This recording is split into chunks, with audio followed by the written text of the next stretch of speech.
السلام علیکم and good evening everybody. You're watching News Eye with مہر عباسی. ہمارے ساتھ وفاقی وزیر داخلہ احسن اقبال صاحب آج موجود ہیں. احسن اقبال صاحب السلام علیکم. جی وعلیکم السلام. احسن اقبال صاحب پچھلے 24 گھنٹے میں بڑی اہم ڈیولپمنٹس ہوئی ہیں and I'd like to start with chief عوامی اسٹاف کے بیانات اور جو انہوں نے یقین دہانیاں کرائی ہیں. چیف کا کہنا ہے سر کہ دھرنوں کے پیچھے فوج نہیں تھی. Do you believe him? دیکھیے جب آرمی چیف کوئی اسٹیٹمنٹ دیتے ہیں تو وی must believe him. He is a very responsible person in our system اور وہ ایک ڈسپلنڈ ادارے کے سربراہ ہیں. اور میں سمجھتا ہوں کہ دھرنا جو فیض آباد کا تھا وہ ایک نہایت ہی ڈراؤنا خواب تھا جو خوش قسمتی سے ایک ہولناک حقیقت نہیں بنی. اس کے جو بھی محرکات تھے وہ بہت ہی خوفناک تھے اور پاکستان کے اندر مسلک کی بنیاد کے اوپر فسادات کا خطرہ ایک حقیقت کے تقریباً قریب ہو چکا تھا. اور اس لیے تمام ریاستی اداروں نے اور قومی قیادت نے مل کر فیصلہ کیا کہ اس کو فی الفور ڈیفیوز کیا جائے، ختم کیا جائے. اور اب ہمارے لیے یہ سبق ہے کہ جو اس وقت پاکستان کے گرد خطرات ہیں ان سب کے پیش نظر ہمیں آگ سے نہیں کھیلنا چاہیے. اور میں ڈاکٹر قادری صاحب سے اور تمام سیاستدانوں سے بہت درد مندی کے ساتھ اپیل کروں گا، as interior minister of Pakistan ان سے اپیل کروں گا کہ ہمیں بہت سے ایسے خطرات ہیں جن کو شاید ابھی ہم اوپنلی بیان نہیں کر سکتے، لیکن ہمارا جو عہدہ ہے وہ ہمیں پابند کرتا ہے کہ کچھ معلومات کو ہم ان کو حفاظت میں بھی رکھیں، چونکہ اس سے اخفا کرنے سے مزید صورتحال سنگین بھی ہونے کے خطرات ہوتے ہیں. پاکستان غیر معمولی حالات سے گزر رہا ہے. ہم نے جو ترقی کی ہے، جو سی پیک کامیاب ہوا ہے اور اس کے علاوہ ہماری جو خطے کی جیو پالیٹکس ہے اس کے حوالے سے بہت سی قوتوں کی کوشش ہے کہ پاکستان کے اندر ڈی سٹیبلائزیشن پیدا کی جائے.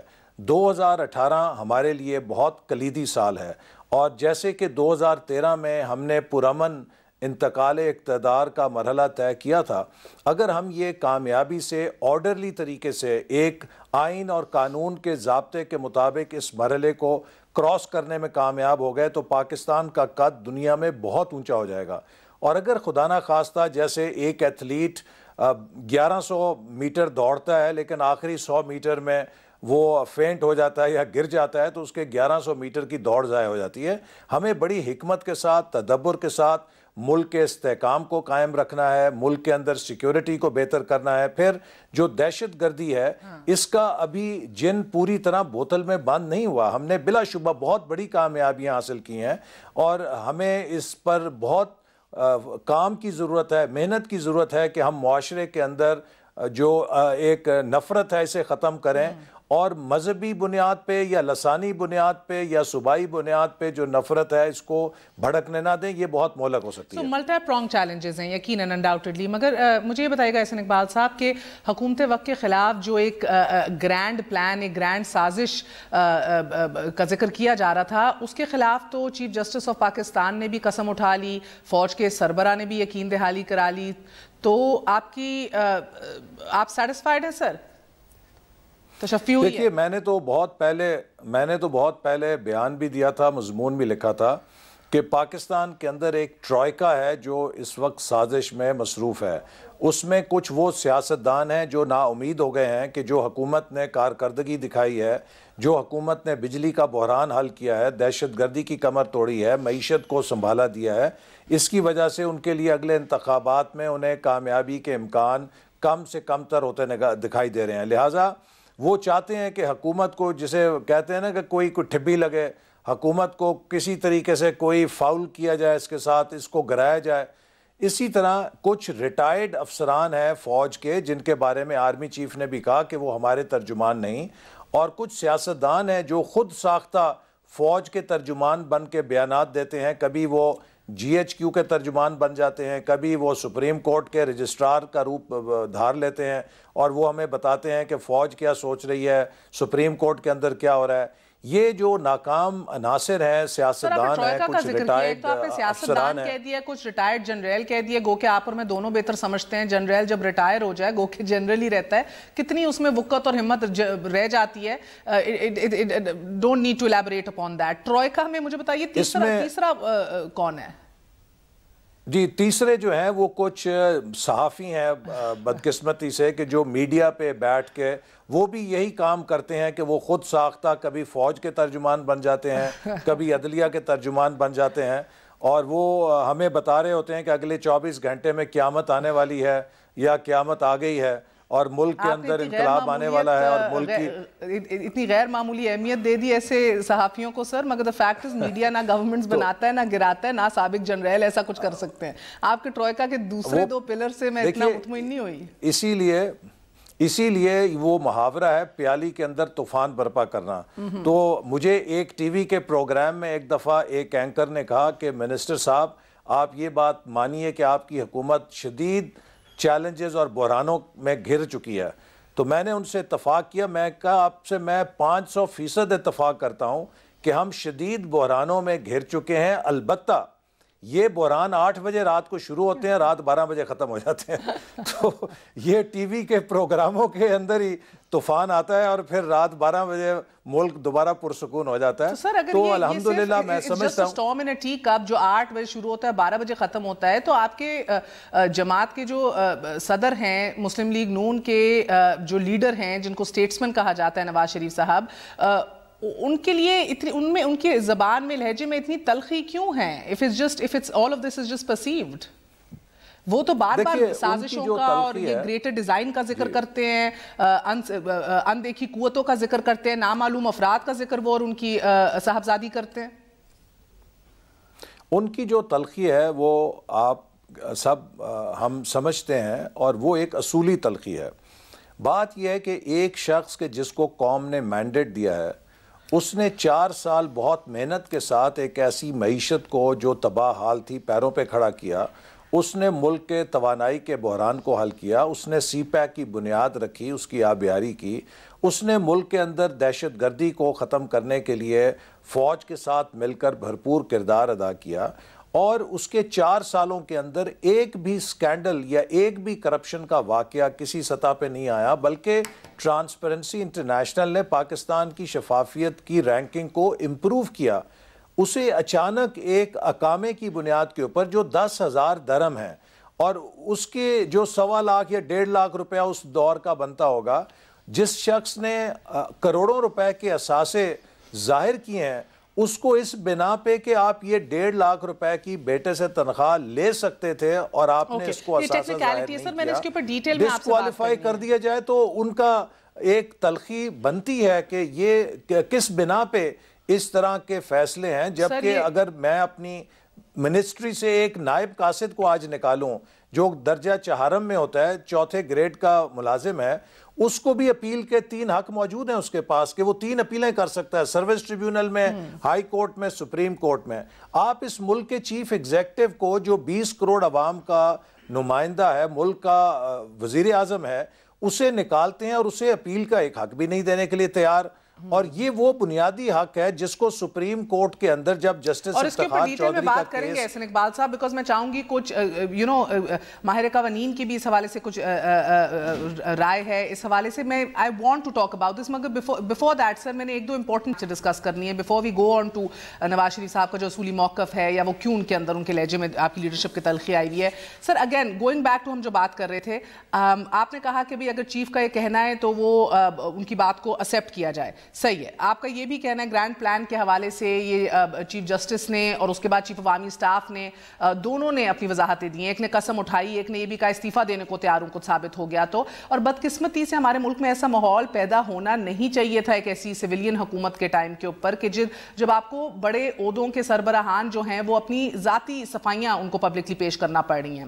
دیٹ بینگ سیڈ سر, یہ بڑا واضح ایک پیغام آیا کل کے ان سیشن بریفنگ سے کہ پولیٹیشنز کو ٹیمپٹ نہیں کرنا چاہیے فوج کو, آرمی جو ہے وہ اس کو ایک ویکیوم نہ کریٹ کیا جائے سویلین حکومت کی جانب سے. میں چاہوں گی کہ سینیٹر مشاہد حسین نے اس حوالے سے ہمیں کیا بتایا, ایک دفعہ آپ سن لیجئے. and I want to ask you a question. میں سمجھتا ہوں اوورآل اب بڑا کلیئر میسج چلا گیا ہے کہ فوج جو ہے وہ پارلیمنٹ کے حکومت کے آئین کے تابع ہے, وہ کام اس کے مطابق کر رہی ہے. انہوں نے کھل کے کہا کہ پالیسی آپ بنائیں, ہم امپلیمنٹ کریں گے.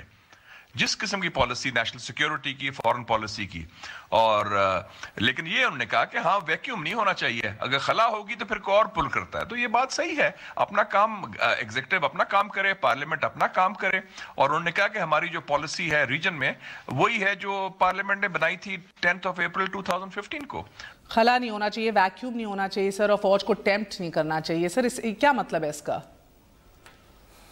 دیکھیے میں سمجھتا ہوں کہ اس چیز کو ہمیں سب کو بہت ذمہ داری کا احساس کرنا چاہیے نہ سیاست دانوں کو غیر ذمہ داری کا مظاہرہ کرنا چاہیے نہ عدلیہ کو اور نہ عسکری اداروں کو جیسے کہ ہمارے دین میں کہا جاتا ہے کہ رشوت دینے والا اور رشوت لینے والا دونوں ہی جہنمی ہیں اسی طرح ٹیمپٹ کرنے والا اور ٹیمپٹ ہونے والا دونوں ہی آئین شکنی کے مرتکب ہوتے ہیں تو جہاں یہ ضروری ہے کہ کسی کو ٹیمپٹ نہ کیا جائے وہیں یہ بھی بہت ضروری ہے کہ ہر قسم کی ٹیمپٹیشن سے بچا بھی جائے اور پاکستان کی اگر آپ تاریخ میں مارشاء اللہوں کی تاریخ پہ نظر ڈالیں تو میں یہ بات پہلے بھی کہہ چکا ہوں کہ ایک بڑا ڈسٹارٹڈ نیریٹو ہے پولیٹکس کی طرف یا ڈیموکریسی کی طرف میرا جو مطالعہ ہے وہ یہ کہتا ہے کہ پاکستان میں آج تک کوئی مارشاء اللہ سیاسی ناکامی کی وجہ سے یا کسی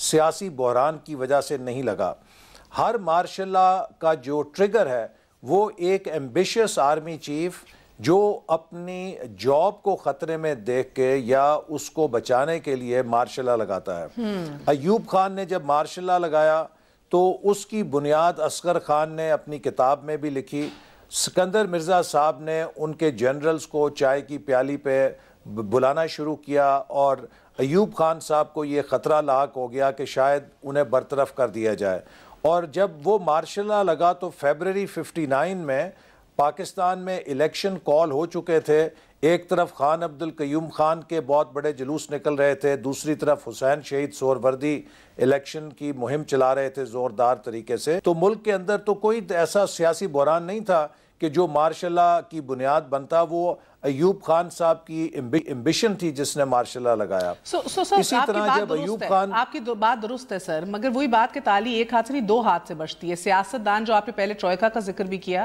وہ سیاستدان بھی ہیں آپ کی صفوں میں جو جا ملتے ہیں جو اس موقع کا انتظار کر رہے ہوتے ہیں دیکھیے ہمارے بدقسمتی سے جس ویکیوم کا یہ ذکر کر رہے ہیں سر یہ ویکیوم تو بہرحال ابھی موجود ہے جدھر آپ کو میں یہی بدقسمتی سے کہہ رہی تھی کہ چیف جسٹس کو بھی اپنے قسمیں اٹھانی پڑ رہی ہیں چیف عوامی سٹاف کو بھی کہنا پڑ رہا ہے آپ دیکھیے کہ عمران خان کے دھرنے سے لے کے اب فیض آباد کے دھرنے تک فوج کو فیسیلیٹیٹر تب بھی بننا پڑا ابھی بھی سائن کرنا پڑا فاٹا کے انضمام کے ایشو کے اوپر بھی چیف عوامی سٹاف کو مولانا فضل الرحمان سے ملنا پڑتا ہے آپ کے ایجنڈے کے اوپر ہونے کے باوجود بھی یہ بل نہیں پیش ہو رہا یعنی کہ آپ دیکھ رہے ہیں کہ سیاست میں تو خود فوج کو گھسیٹا جا رہا ہے ویکیوم تو ہے دیکھیے میں آپ کو نہیں یہ بات نہیں مہر بات یہ ہے کہ جمہوریت کے اندر اور سیاست کے اندر لیڈرشپ کا ایک رول ہوتا ہے آج اگر آپ پی ٹی آئی سے عمران خان صاحب کو ڈسکوالیفائی کر کے نکالیں تو مجھے بتائیے کہ پی ٹی آئی کے اندر خلا پیدا ہوگا یا نہیں ہوگا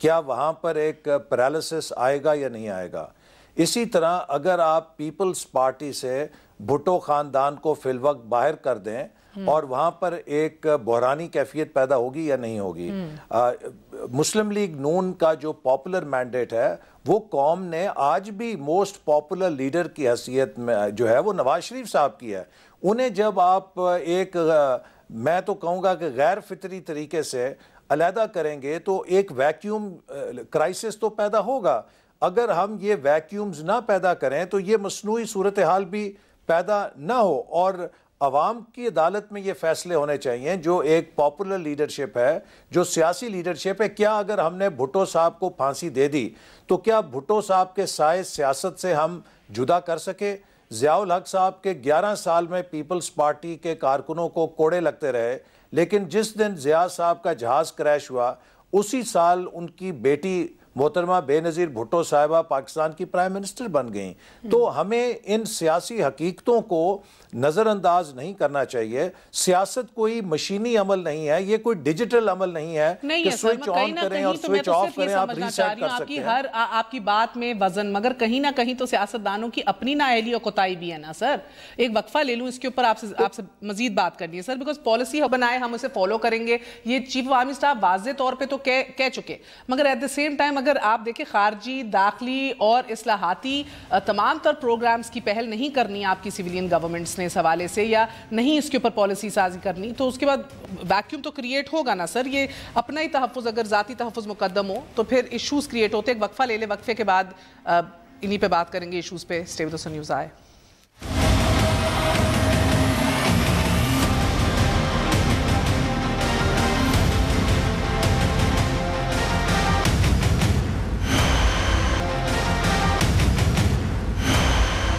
welcome once again to news آئی. سو سول ملٹری ریلیشنز کے اندر بات آگے بڑھاتے ہوئے, you were very clear and آپ نے سر یہ احتساب عدالت کے باہر یہ موقف اختیار کیا کہ ریاست کے اندر ریاست کو ہرگز برداشت نہیں کریں گے. اس کے بعد ایک طویل ترین press conference D G I S P R نے بھی کی, جدھر انہوں نے آپ کے الفاظ کو غیر موضوع بھی قرار دیا. سو دا کوشچن ریمین سر کہ یہ جمہوریت کو خطرہ جمہوریت کے اپنے تقاضے پورے نہ کرنے سے ہے. یہ ہیڈ لائنز بنی, D G I S P R کا یہ بیان جو ہے یہ سرخی بنی تھی. کیا لگ رہا ہے سر آپ کو, کیا آج بھی ابھی بھی ریاست کے اندر ریاست موجود ہے؟ دیکھیے, میں سمجھتا ہوں کہ ہمیں اب آگے دیکھنا چاہیے, اور خاص طور پہ جو موجودہ آرمی چیف ہیں ان کے جو خیالات نیشنل سیکیورٹی کمیٹی میں مجھے سننے کا موقع ملا ہے, میں سمجھتا ہوں کہ یہ ایک بہت تازہ ہوا کا جھونکا ہے کہ وہ جمہوریت پر یقین رکھتے ہیں. اور جیسے کل انہوں نے سینٹ میں جا کے اپنے خیالات کا بھی اظہار کیا, اور میں یہ بات ضرور دہراؤں گا کہ پاکستان جن خطرات سے گزر رہا ہے اور پاکستان کے مستقبل میں اگر کوئی سب سے نازک فالٹ لائن ہے وہ سول ملٹری تعلقات کی ہے. اگر ہم سول ملٹری تعلقات کو ہارمنائز رکھنے میں کامیاب رہے تو ہم نے پاکستان کی جنگ جیت لی ہے, اور اگر ہم نے سول ملٹری ریلیشنز کو فریکچر کر دیا تو پھر پاکستان اپنی جیتی ہوئی بازی ہار جائے گا. اس لیے بہت ضروری ہے کہ ہم مستقبل کے حوالے سے ایسے اقدامات اٹھائیں جس سے یہ ادارے ہم آہنگی کے ساتھ کام کریں, ہم دہشت گردی کو شکست دیں, اور پاکستان کی معیشت کے لیے جو سیاسی استحکام درکار ہے اس کو پورا ملک کے اندر لاگو کریں. اوکے, سو سر یہ بات اپنی جگہ کہ آپ فارورڈ تھنکنگ اپنانا چاہ رہے ہیں, آگے دیکھنا چاہ رہے ہیں, مگر دیٹ بینگ سیڈ سر یہ آپ کے ایک دو بیانات جو تھے ان کے اوپر ایک بڑی فیئرس ڈیبیٹ ملک کے اندر احسن اقبال صاحب شروع ہو گئی. اس کے اندر سے ایک یہ بھی تھا جب آپ نے کھڑے ہو کر کہا کہ بھئی نہیں ایکسیپٹیبل میرے لیے کہ کٹ پتلی وزیر داخلہ بن کے رہوں. سو اب اگین پچھلے 24 گھنٹے کے بیانات, صفائی جو سامنے ساری رپورٹنگ ہوئی ہے وہ اپنی جگہ, اینڈ فارورڈ تھنکنگ رکھنا بھی اپنی جگہ, نیشنل سیکیورٹی کمیٹی میں آپ کی سیٹسفیکشن بھی اپنی جگہ سر. مگر یہ فیض آباد دھرنے, اس کے بعد جو معاہدہ اس کے بعد طے پایا ہے, آپ یہ محسوس کرتے ہیں سر, اور پلیز کیپ ان مائنڈ جو میں دو چیزیں مینشن کر رہی ہوں, کہ کرونالوجی امپورٹنٹ ہے, کہ آپ آج ایک با اختیار وزیر داخلہ ہیں. جی بالکل, الحمدللہ میں با اختیار وزیر داخلہ ہوں, اور یہ ہیونگ سیڈ دس میں یہ بات ضرور کہوں گا کہ ہمارے ملک کے اندر بہت سارے چیلنجز ہیں, اور ہمیں بہت ساری ماضی کی جو مشکلات ہیں اور ماضی کے جو ڈسٹورشنز ہیں ان کو برج کرنا ہے. اگر کوئی کہے کہ ایوری تھنگ از پرفیکٹ, وہ بھی ایک درست سٹیٹمنٹ نہیں ہے. بہت سارا مسٹرسٹ ایگزسٹ کرتا ہے سیاست دانوں کے اندر ٹورڈز اسٹیبلشمنٹ, اور اسٹیبلشمنٹ کے اندر ٹورڈز پولیٹیشنز اور پولیٹکس. تو اس لیے اس ساری صورتحال کو ہمیں بہت حکمت کے ساتھ ٹریڈ کرنا ہے اور آگے بڑھنا ہے, چونکہ جیسے میں نے کہا کہ پاکستان کے دشمن بھی جانتے ہیں کہ اگر ہم نے پاکستان کو اندر سے ڈی سٹیبلائز کرنا ہے تو اس میں سول ملٹری رپچر یا سول ملٹری جو ہارمنی ہے اس کو اگر ہم اٹیک کر دیں اور اسے ڈس فنکشنل کر دیں تو پاکستانی سٹیٹ کو پھر کسی دشمن کی ضرورت نہیں رہتی. لہٰذا ہماری کوشش ہے, اس گورنمنٹ کی بھی کوشش ہے کہ ہم جو جنگ لڑ رہے ہیں, ہمارے فوج کے جوان اور افسران 2 لاکھ سے زیادہ اس وقت میدان کے اندر ہیں ہماری مغربی سرحدوں کے اوپر. وہ آپ دیکھتے ہیں کہ نوجوان افسر شہید ہو رہے ہیں اور وہ اس ملک کے امن کی خاطر, اس ملک سے دہشت گردی کو شکست دینے کی خاطر اپنی جانیں ہتھیلی پہ رکھ کے اپنے فیملیز کو, چھوٹے بچوں کو چھوڑ کر وہاں پہ موجود ہے. اسٹیٹ کا گلہ کیا, بنانا ریپبلک کا گلہ کیا, ریزائن کرنے کا گلہ کیا, تو I don't understand what has changed. Better communication and that's wonderful to hear sir, مگر the fact remains کہ ایک سیدھا سا سوال ہے, کیا آپ نے کسی پوائنٹ کے اوپر یہ اپنے آپ سے ڈیبیٹ کیا یا اس کے اوپر سوچا کہ جو فیض آباد اگریمنٹ معاہدہ سامنے طے پایا, ایسے معاہدے پہ دستخط کرنے سے پہلے شاید استعفیٰ ہی دے دینا بہتر تھا ایک با اختیار وزیر داخلہ؟ میں آپ کو مہر یہ بتاؤں کہ وہ معاہدہ پہ دستخط کرنے سے پہلے میں نے ایک بہت کڑوا گھونٹ پیا, لیکن میرے سامنے وہ رپورٹس بھی تھیں کہ اگر مزید 48 گھنٹے یہ صورتحال رہتی تو پاکستان کے اندر مذہب نہیں بلکہ مسلک کی بنیاد کے اوپر فسادات کی آگ بھڑک سکتی تھی, اور اس لیے ضروری یہ تھا کہ ہم ہر قیمت کے اوپر اس صورتحال کو ڈیفیوز کریں اور پاکستان میں ایسے فسادات کی آگ کو نہ بھڑکنے دیں کہ جس کو پھر بجھانا بھی چاہیں تو بجھاتے بھی کئی جانیں اس کی نظر ہو سکتی تھیں. آگ کو بجھانے میں بھی تو اثر آپ کے ناقدین کہتے ہیں آپ کا کردار نہیں تھا. دیکھیں پرانے وزیر داخلہ چودھری نثار 126 دن کے دھرنے کے بعد ان کو بھی فوج کی ثالثی قبول کرنی پڑی. آپ کو بھی فیض آباد دھرنے کے اندر فوج ہی نے فائر بریگیڈنگ کی and save the day. So I don't know کہ اگر آپ کا عہدہ ہی اختیارات سے میں آپ کو ایک بات یہ ضرور کہنا چاہتا ہوں کہ ہمیں انتظامیہ کو ڈائسیکٹ نہیں کرنا چاہیے. فوج حکومتی مشین کا اور انتظامی مشینری کا ایک حصہ ہوتی ہے. جیسے ایک ہاسپٹل کے ڈیفرنٹ وارڈ ہوتے ہیں, ایک فزیشین کے پاس آپ پہلے جاتے ہیں اور اگر آپ فزیشین سے دوائی لے کے ٹیبلٹس لے کے صحت یاب ہو جائیں ٹھیک ہے, لیکن کوئی مرض ایسا ہوتا ہے کہ جو پھر سرجری کا تقاضا کرتا ہے, اس کے لیے سرجن آتا ہے جو تھوڑا زیادہ فزیکل آپریشن کرنے کی صلاحیت رکھتا ہے. تو یہ کہہ دینا کہ اس میں پھر آپ کو سرجن کی مدد لینا پڑی اس ہسپتال کا فائدہ, وہ مناسب نہیں ہے. آپ دنیا میں ہر ملک کے اندر دیکھیں جب بھی کوئی ایمرجنسی ہوتی ہے فوج آتی ہے, امریکہ کے اندر فوج آتی ہے, وہاں پہ کئی دفعہ جب رائٹس ہو جاتے ہیں یا بہت سیلاب آ جاتا ہے, کوئی ایمرجنسی صورت ہوتی ہے, وہ فوج کو طلب کرتے ہیں. وہاں یہ ڈیبیٹ نہیں ہوتی کہ آپ سول حکومت ناکام ہوگی آپ نے فوج کی کیوں مدد لے لی ہے. فوج کی طلبی ایک گرینڈ آپریشن کے لیے نہیں کی, فوج کی طلبی معذرت کے ساتھ اس لیے بلائی گئی تھی کیونکہ انہی کا آخری ورڈ جو ہے ایکسیپٹیبل تھا دھرنے والوں کو, آپ کا نہیں تھا. کریڈیبلٹی ایشو ویکیوم تھا ادھر سر. That is the crisis. چاہے یہ طاہر القادری اور عمران خان کا دھرنا وہ بھی ان کو مانتے ہیں, چاہے یہ مسلک کی بنیاد پہ جو فسادات ہونے والے تھے ان کے. Do you understand what I mean sir? It was not you. It's a credibility vacuum with your government. وہ بات یہ ہے نا کہ جو لوگ جمہوری رویوں کے حامل ہیں وہ جمہوری زبان یا سافٹ پاور کو مانتے ہیں. جو لوگ ملیٹنٹ ہوتے ہیں وہ ہارڈ پاور کی زبان ہی سمجھتے ہیں اور ان کے لیے سافٹ پاور کی طاقت نہیں ہوتی. تو اگر ہم جمہوری لوگوں سے, اب ہر روز ہمارا صحافیوں کی تنظیموں سے سابقہ پڑتا ہے, ہمارا سیاسی جماعتوں سے جو جمہوری جماعتیں ہیں ان سے سابقہ پڑتا ہے, تو ان کے ساتھ جو لڑائی جھگڑا ہے وہ بات چیت کے ذریعے حل ہوتا ہے, پارلیمنٹ کے ذریعے حل ہوتا ہے. وہاں پہ آپ کو کسی طاقت کی ضرورت نہیں ہوتی.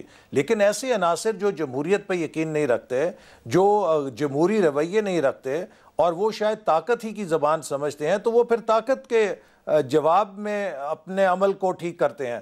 تو لہٰذا یہ تمام جو ریاست ہے اس کے اندر سافٹ اور ہارڈ پاور اس کی ایک یونٹ کا حصہ ہوتی ہے. کچھ سچویشنز ہیں جن کو آپ سافٹ پاور سے ٹریٹ کر لیتے ہیں, کچھ ہیں جن میں آپ کو ہارڈ پاور لانی پڑتی ہے. تو اس میں کوئی ایسی بات نہیں ہے. یہ ریاستی ادارے ہیں, ان کا فرض ہے کہ ایک دوسرے کے ساتھ کام کریں مل کے. سر بیکاز آئیڈیل سچویشن تو یہ تھی کہ اگر زاہد حامد کا استعفیٰ لینا ہی تھا تو پہلے ہی لے لیا جاتا. یہ شاید ڈی جی سی اور آپ کے دستخط سے گریز ہو جاتا ہے. It's a damning signature for all times to come. But anyway sir, Zahid Hamid صاحب کے استعفے کے بعد آپ کو نہیں لگتا ہے کہ ایسا دروازہ کھول دیا گیا ہے جو آنے والی سویلین گورنمنٹس کے لیے بند کرنا بھی مشکل ہو جائے گا؟ دیکھیے, اس دھرنے نے ایک دروازہ نہیں کھولا, بہت سارے دروازے کھولے ہیں, اور ہم اپنے سوسائٹی کے جو ایک ایوولوشن ہے اس کے حوالے سے یقیناً یہ ریگریشن تھا, یہ پروگریشن نہیں. اور اب ہم سب کو ذرا محنت کرنی پڑے گی. اور اس کی وجہ کیا تھی؟ اس کی وجہ یہ تھی کہ جو پارلیمنٹ کے اندر دیگر جماعتیں ہیں جو اس پورے عمل کا حصہ تھیں, یہ تمام کارروائی مسلم لیگ نون نے نہیں کی. یہ قانون سازی حکومت کی نہیں تھی, یہ پارلیمانی کمیٹی کی قانون سازی تھی جس میں تمام جماعتیں شریک تھیں, مذہبی جماعتیں بھی شریک تھیں, جماعت اسلامی بھی شریک تھی, پی ٹی آئی بھی شریک تھی, سب لوگ شریک تھے اس کے اندر. لیکن اس کی ذمہ داری کسی نے قبول نہیں کی اور ملبہ سارا زاہد حامد صاحب کے اوپر ڈال کے دراصل پی ٹی آئی تو ان مظاہروں کے اندر شریک ہو گئی اور وہ ان مظاہروں کے اندر آگ ڈال رہی تھی اور پیٹرول ڈال رہی تھی کہ ان کو بھڑکائے.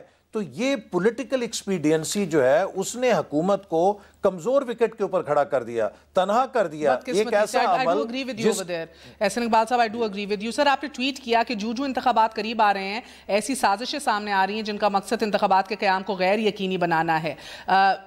اب یہ سازشیں جو ہیں یہ مان لیا جائے کہ سازشوں کے اندر جو دم پھونکتا ہے یا جس کے اندر قوت ہے وہ تو بہرحال انٹرسٹڈ نہیں ہے.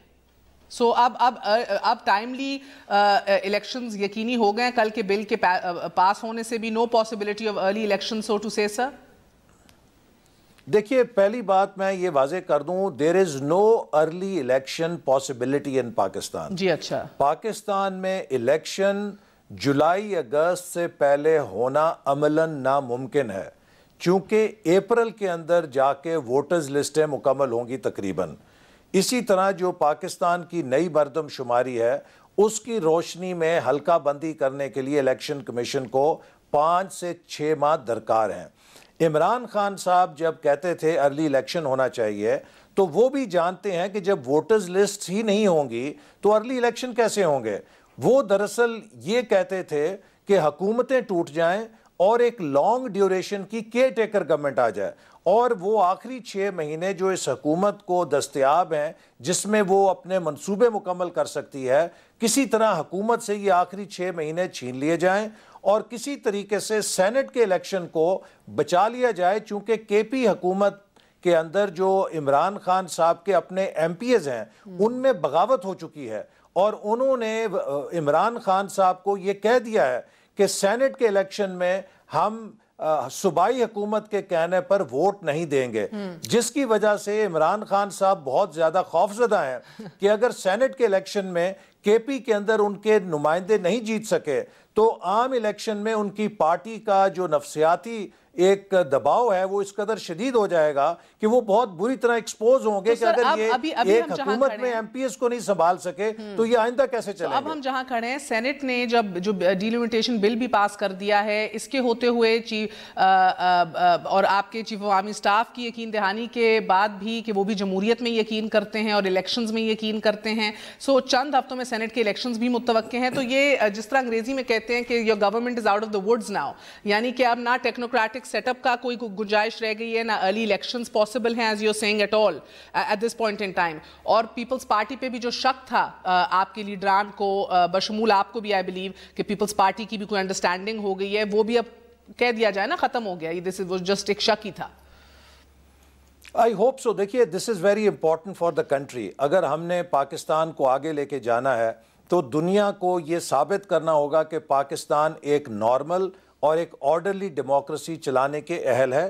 اور جیسے پہلے پارلیمنٹ نے 5 سال مکمل کیے اور ایک نظام کے تحت الیکشن ہوئے, دوسری بار ہم پارلیمنٹ کو 5 سال مکمل کرائیں گے. اس سے پاکستان کی ساکھ بہتر ہوگی, پاکستان کا امیج بہتر ہوگا اور یہ سب ڈیموکریٹک پارٹیز کا فرض ہے کہ وہ اب 4-5 مہینے رہ گئے ہیں تو بجائے اس کے کہ وہ اپنی بیک ڈور سازشیں کریں, وہ ایک دوسرے کی ٹانگیں کھینچیں, ہم سب کو اپنے اپنے دائرہ کار میں الیکشن کیمپین کے لیے تیاری کرنی چاہیے. ایبسلیوٹلی. ایک وقفہ لے لے, وقفے کے بعد 2-3 اہم ایشوز ہیں پر وزیر داخلہ صاحب کی رائے جو ہے وہ بہت معنی رکھتی ہے. اسٹے ود اس نیوز آئے.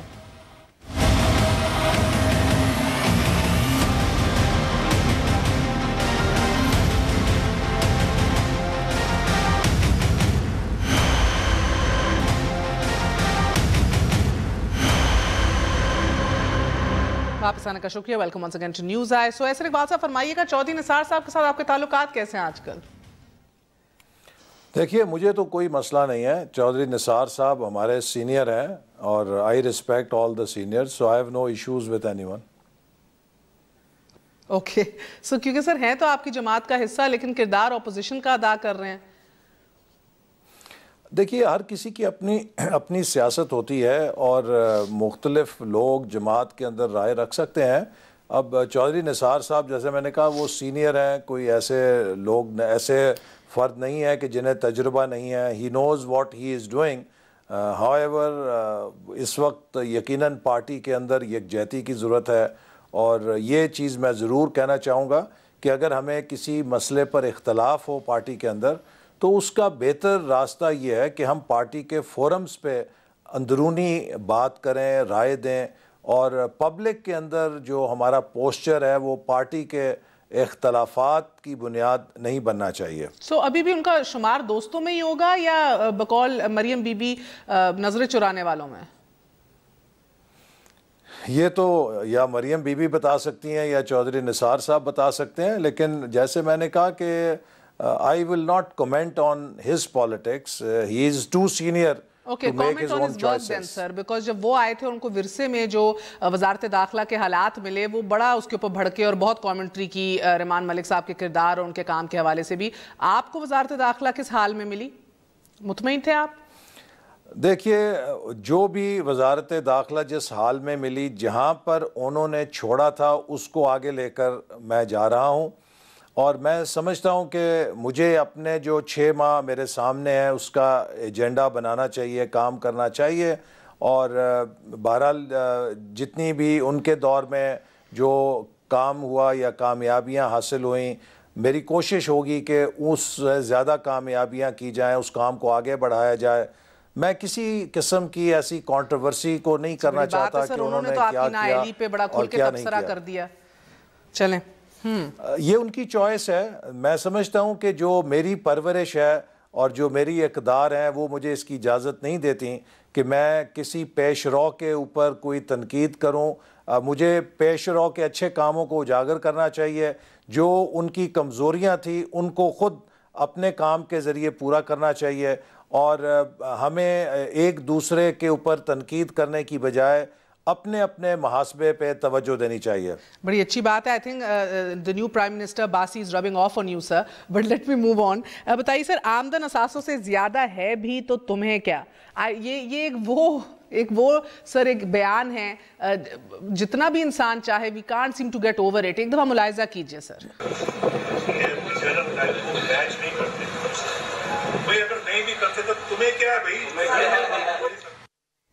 سیریسلی حسن اقبال صاحب, کیا احتساب سے مبرہ سمجھتے اپنے آپ کو, غصہ اور غم بہت گہرا ہو گیا ہے؟ ایسی بات نہیں ہے. وہ بعض اوقات ایک بیان کو آؤٹ آف کانٹیکسٹ لیا جائے تو وہ بہت کانٹروورشل لگتا ہے. جیسے قرآن کے اندر لکھا ہوا ہے کہ نماز کے قریب مت جاؤ جب تم نشے کی حالت میں ہو, تو کوئی یہ کہے کہ دیکھیے لکھا ہے کہ نماز کے قریب نہ جاؤ, یہ تو قرآن نہیں نماز سے روک دیا ہے, تو وہ غلط انٹرپریٹیشن ہو جائے گی. جو نواز شریف صاحب بات کر رہے تھے وہ یہ کر رہے تھے کہ ان کے اوپر جتنے بھی ایلیگیشنز ہیں کوئی بھی پبلک پراپرٹی کی مس اپروپریشن کا نہیں ہے. وہ 3 دفعہ وزیر اعظم رہے ہیں, ان کے اوپر کوئی ایک کے کارکنان بن گئے جو انہوں نے نہیں بھی کہا وہ لوگ وہ سمجھانا شروع ہو گئے. نہیں, میں آپ سے بتا دوں نا, نہیں, ان کا ایک تسلسل ہے ان کے بیانیے کا, یہ کوئی نیا بیانیہ نہیں ہے. وہ مسلسل اس بیانیے کو دے رہے ہیں کہ میرے خلاف کوئی پبلک منی کی مس اپروپریشن کا, کوئی پبلک فنڈ کی امبیزلمنٹ کا کیس نہیں ہے. سر وہ ایک ایسے دور کا جو ان کے والد کی دور کا بزنس ہے. دیکھیے ان کے والد کے دور کا جو بزنس ہے بھی تو تمہیں کیا؟ This is the high. اس کا مراد ان کی نہیں, وہ دیکھیے وہ ایک جملہ ہے جس کو ایک محاورے کے طور پہ آپ اگر لیں گے اس کو لفظی معنی نہیں دے سکتے.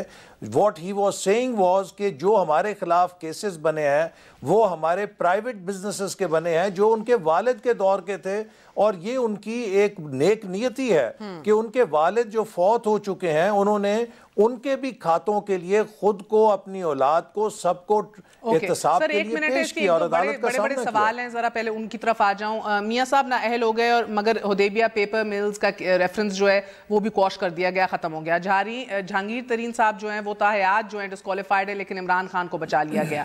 Do you think this so called word balancing act جو ہے اٹ ایکچولی از یہ امپلیمنٹ ہو رہا ہے سپیریئر جوڈیشری میں ابھی؟